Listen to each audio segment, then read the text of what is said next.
বিশেষজ্ঞ জনাব সালাউদ্দিন সাহেব তিনিও বলেছিলেন ৭০ অনুচ্ছেদ পরিবর্তন হবে এবং সেখানে যে কোনো সংসদ সদস্য যে কাউকে ভোট দিতে পারবে।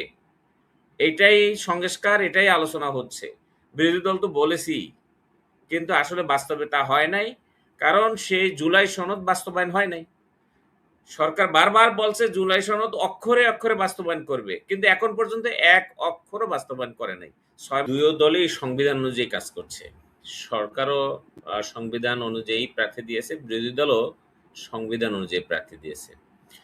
যে মজার বিষয় হলো কি মনির ভাই, যে সংবিধান এই বিরোধী দল প্রার্থী দেওয়ার ক্ষমতা দিয়েছে বা একাধিক প্রার্থী দেওয়ার বন্দোবস্ত করেছে এবং ভোটাভুটি বা নির্বাচনের ব্যবস্থা করেছে প্রেসিডেন্ট পদে, সেই একই সংবিধান এই ৭০ অনুচ্ছেদ দলীয় এমপিদের তার মতাদর্শের উপরে মুখে কুলুপ রেখে দিয়েছে যে আপনি চাইলেই যে কাউকে ভোট দিতে পারবেন না। মানে সংবিধানটা কত বড় ধরনের, এখানে একটা কন্ট্রাডিক্টরি আপনি চিন্তা করতে পারেন। সংবিধান বলছে যে এখানে ভোট হবে যদি একাধিক প্রার্থী হয়, আবার সেই সংবিধান বলছে যে আপনি যাকে ভোট দিতে পারবেন না। নির্বাচন কমিশন বলছে ভোটার ব্যালট পেপারে বাম পাশে সংসদ সদস্যের নাম থাকবে, ডান পাশে সে তার লিখবে, মানে ওখানে স্পষ্ট করে উল্লেখ থাকবে যে কে কাকে ভোট দিয়েছে। কোনোভাবেই তার দলের যে নমিনেশন যাকে দিবে তার বাইরে গিয়ে যদি কাউকে ভোট দেয় তাহলে তার সংসদ সদস্য পদ হারাবে। এটা নিশ্চিত করার জন্য তার নাম উল্লেখ করতে হবে ব্যালট পেপারে।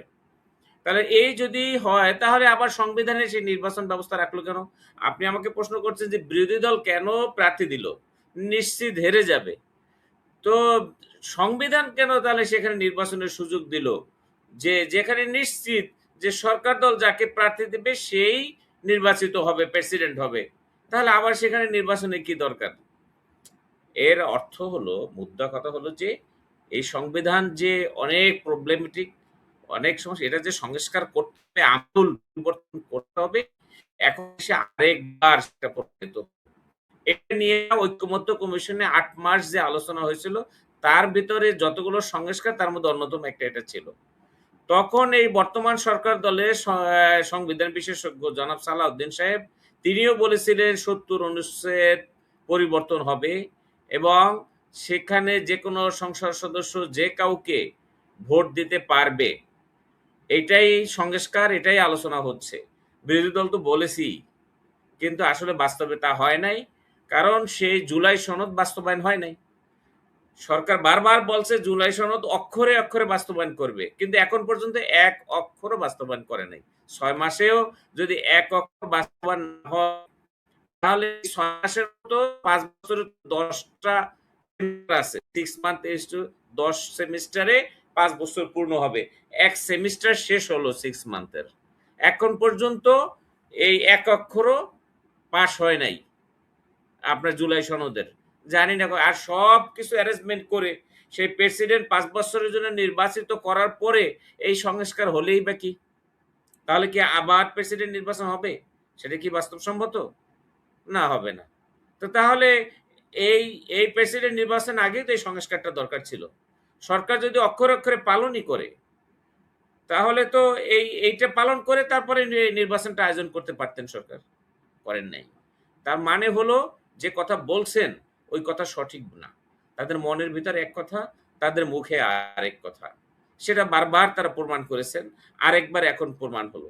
এবং ইন্টারেস্টিং বিষয় হলো এই যে আজকে ৭০ অনুচ্ছেদ, এই ৭০ অনুচ্ছেদের ব্যাপারে বিএনপির কি সেই ছিল, আপনার নোট অফ ডিসেন্ট ছিল? মানে এগুলো নিয়ে আর কথা বলতেও ইচ্ছা করে না, কারণ জুলাই সনদ নিয়ে কথা বলতেছে বিরোধী দল থেকে। আমরা আর মাঝখানে এগুলো বইলে কি করব? এগুলার হবে না, এগুলো বাস্তবায়ন এক অক্ষরও বাস্তবায়ন হবে না। যদি হতো, রাষ্ট্রপতি বাংলাদেশের সবচেয়ে গুরুত্বপূর্ণ যে পদটা, সেই রকম একটা জায়গা আজকে নির্বাচন হতে যাচ্ছে উইদাউট সংস্কার ছাড়া।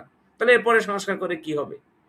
তো যাই হোক, এই সংবিধান, ওই আমি তো প্রথমেই বললাম, সংবিধানে বলে দিচ্ছে এই সংবিধানের অসংখ্য ভুল ভ্রান্তিতে ভরা এবং অসামঞ্জস্যতা এবং অসাংবিধানিকতা সংবিধানের মধ্যেই রয়ে গেছে।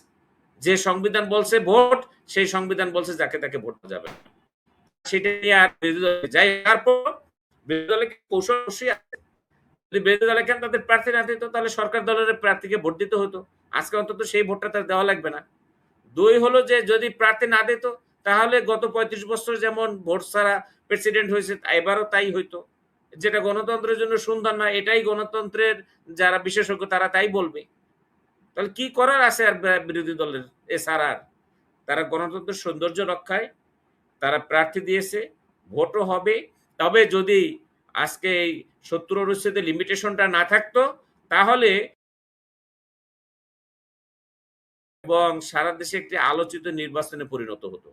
মানুষ এটার দিকে এখন এটার দিকে খুব একটা গুরুত্বই দেয় না কেউ। কেন? জানে যে কে হবে। সরকার যাকে নমিনেট করবে সেই হবে। সরকারি দল যাকে নমিনেট করবে সেই হবে।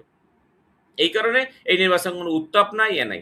তা না হলে যদি ৭০ অনুচ্ছেদ না থাকতো এই নির্বাচন অনেক উত্তাপ ছড়াতো এবং একটা সত্যিকার অর্থে ৩৪৯ জন সংসদ সদস্যদের তাদের মেজরিটির একটা ভোটের মাধ্যমে সবচেয়ে একজন গ্রহণযোগ্য ব্যক্তি মহামান্য হিসেবে ওখানে বসতো, সেটা আমরা আশা করতে পারতাম। এখন তা হচ্ছে না। ধন্যবাদ মনির।